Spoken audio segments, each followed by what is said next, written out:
जंगल के पास एक घास का मैदान था। एक मोटा ताजा गधा रोज वहां हरी घास चरने आया करता था। एक दिन बड़े मजे से घास के मैदान में चर रहा था। तभी जंगल से एक भेड़िया वहां आ गया। वह शिकार की तलाश में निकला था। उसे बड़े जोरों की भूख लगी थी। गधे को देख वह बहुत खुश हुआ और सोचने लगा, अगर इस गधे का शिकार कर लिया तो कई दिनों तक का भोजन का व्यवस्था हो जाएगा। वह अवसर की ताक में एक पेड़ के पीछे छिप गया और गधे पर नजर रखने लगा। घास चरते गधे ने उसे देख लिया था और वह समझ गया कि भेड़िया उसे मारने की फिराक में है।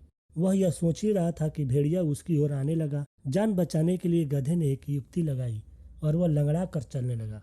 उसे यूं लगड़ा कर चलते देख भेड़िए ने पूछा, क्यों भाई, क्या बात है? तुम यूं लगड़ा कर क्यों चल रहे हो? गधे ने बोला, क्या बताऊं भेड़िए भाई, मेरे पैर में कांटा चुभ गया है। बड़ा दर्द हो रहा है, इसलिए मैं लंगड़ा कर चल रहा हूँ। क्या तुम ये कांटा निकाल दोगे? मैं भेड़िया चकित होकर बोला, मैं जानता हूँ कि भेड़िए भाई, तुम मुझे खाने के बारे में सोच रहे हो, मगर जब तुम मुझे खाओगे तब ये कांटा तुम्हारे गले में अटक सकता है, इसलिए इसे निकालना जरूरी है। भेड़िए ने सोचा, गधा सही कह रहा है। खाते समय मैं बेकार की मुसीबत क्यों मोल लूँ? इसका कांटा निकाल ही देता हूँ, फिर इसे मारकर मज़े से खाऊंगा। वह बोला, जरा दिखाओ तो तुम्हें कहाँ कांटा चुभा है। गधे ने अपना पैर उठा दिया। भेड़िया उसके पैर के पास गया और कांटा ढूंढने लगा। अब गधे ने देखा कि भेड़िए का ध्यान पूरी तरह से उसके पैर पर है, तो उसने एक जोरदार दुलती उसको मार दी। भेड़िया दूर जाकर गिर गया। उसका सिर चकरा गया था।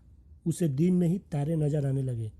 जब वह संभला और उठा तो देखा कि गधा उसकी पहुंच से बहुत दूर भाग चुका है। इस तरह अपनी सूझबूझ से गधे ने अपनी जान बचाई।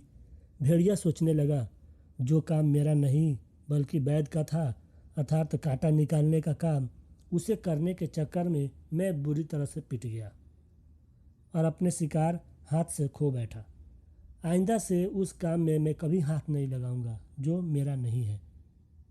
इस कहानी से हमें यह सीख मिलता है कि मुसीबत के समय सूझबूझ से काम लेना चाहिए और जो काम अपना नहीं है उसमें ज़बरदस्ती दखल नहीं देना चाहिए, अन्यथा लेने के देने पड़ जाएंगे। दोस्तों, अगर यह वीडियो आपको अच्छी लगी हो तो मेरे चैनल को सब्सक्राइब करें और वीडियो को लाइक करें। धन्यवाद।